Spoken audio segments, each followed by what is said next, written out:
ภาษาจีนบอกว่าจีนเดือนพัดจิกจิก ภาษาจีนภาษาอังกฤษบอกว่า โนเวมเบอร์ November เดือน11เนาะปี 2022นี่เราสุดท้ายเรียนที่ซ่านะ อาทิตย์ ก่อนที่เรียนวันที่หนึ่งพวกน้องรายละเอียดคำศัพท์ที่ใส่ในห้องเรียนเนี่ย งาม ย่างมาทำมาว่าเหมือนกัน stand up นี่พวกน้องรายละเอียด งาม stand up แปลว่า นั่งลงเดิน ลุกขึ้น sit down นั่งลง นอน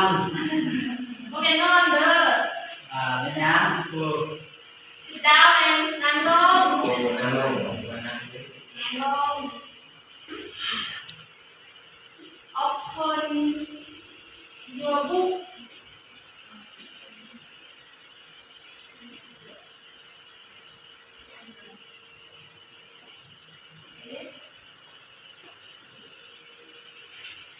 สองเมียนเนาะหนึ่งแมน stand up ลุกขึ้นสองแมน sit down นั่งลงสามแมน open your book เปิดเบิ่งของเจ้าสี่แมน point to สี่ใส่ห้าแมนลุกแปลว่าเบิ่งเนาะ listen แปลว่าฟัง say แปลว่าเว้าเอามาเว้าด้วยกันเอาเบิ่ง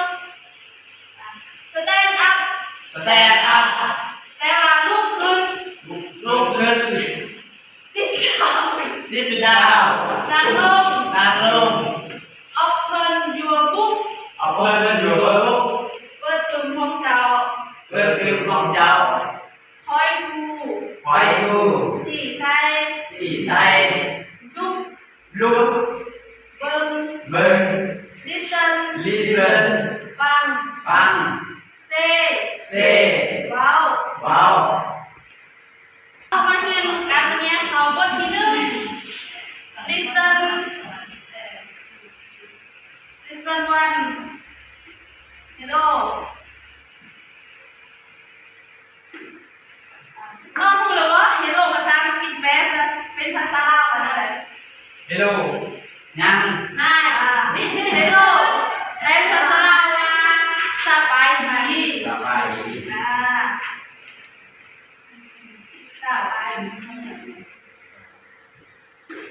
เอาน้องมีเปิดเรียนกันเปิดทุกคนเหรอ นี่ น้องเปิดมาเบิ่งบทที่หนึ่งกิจกรรมที่หนึ่ง Open your book and look at lesson one activity one talk about the teacher เป็นว่ากิจกรรมที่หนึ่งเนาะ talk about the teacher เป็นว่า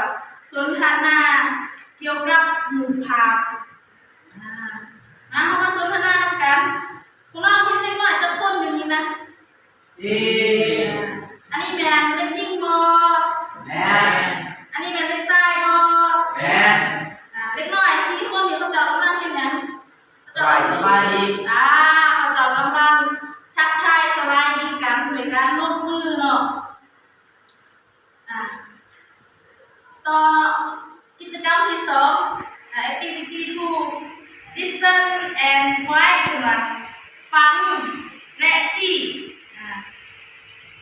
ฟังเด้อในครูสิเปิดเสียงให้พวกน้องฟังนะเขาจะว่าอย่างไรเกี่ยวกับเด็กน้อยสี่คน 把眼มาว่า去整把睡骨盘 ที่เราเป็นคนนี้ 腹 โซ 属 เราเป็นคน 床 นี้ฟังอีกเด้อ 温会存 ถามเหมือนว่าบ้านเป็นซื้อของคุณนี่ 安会 ทำมา 问把眼 ปลายเดีย 去整把 ลำปา 睡骨盘 พัน 腹属床 สุนทรอะไรนะบอ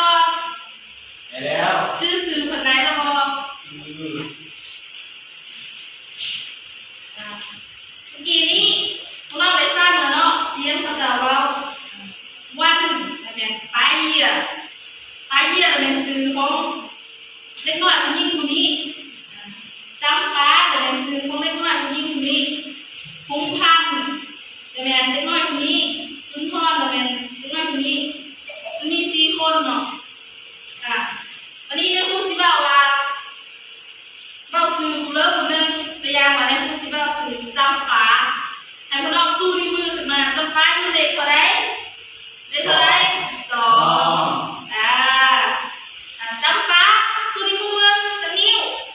2ป้ายเยี่ยม หนึ่ง หุมพัน สาม สุนทร สี่ โอ้เก่งหลายวันนี้ถูกน้องพูดแล้วเนาะซื้อของตัวละครซีคนนี้นะวันนี้ในครูสิหายถูกน้องจับคู่กันผู้หนึ่งเป็นเอผู้ที่สองเป็นบีผู้ที่หนึ่งเป็นเอแล้วใช้ซีเส้นถุงพับส่วนผู้ที่สองเป็นบีแล้วใช้เบาแล้วถุงพับนี่มันซื้ออะไรเอาทดลองเบิ่งให้ผู้นี้เป็นเอให้ผู้นี้เป็นบีเอาผู้เป็นเอสิ จ้ะ สุนทร สุนทร แมนสี หุ่มพันนี่แหละจำปา เปลี่ยนกันวันนี้นะผู้เป็นบีเป็นผู้ซีวันนี้นะผู้เป็นเอเป็นผู้เว้า จำปา อ่า หุ่มพัน อ่า ปาเงียสุนทร อ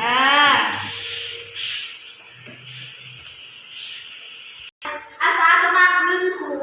อีก2 คนขึ้นมาสี่แล้วก็ให้หมูฟังไว้ในกระดานเอาขึ้นมา2 คน ไอ้ทำไมล่ะล้าน ขึ้นมา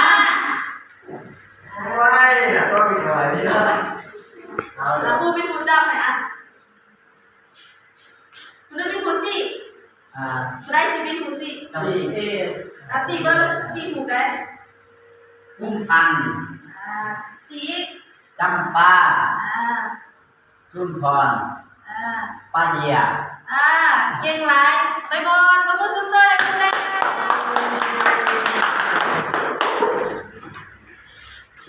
ให้ผมนอกจดเอาเนาะอันนี้เป็นเขาจะว่า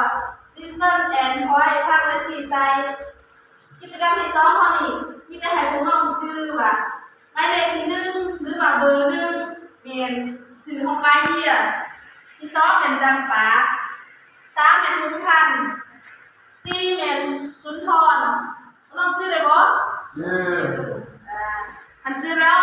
ในครูสิถามมื้อนี้เอาอะไรมีเรียนเกี่ยวกับหยังแน่ ยังสบายดีท่านทักทายแล้วก็คำศัพท์ในห้องเรียนซื้อ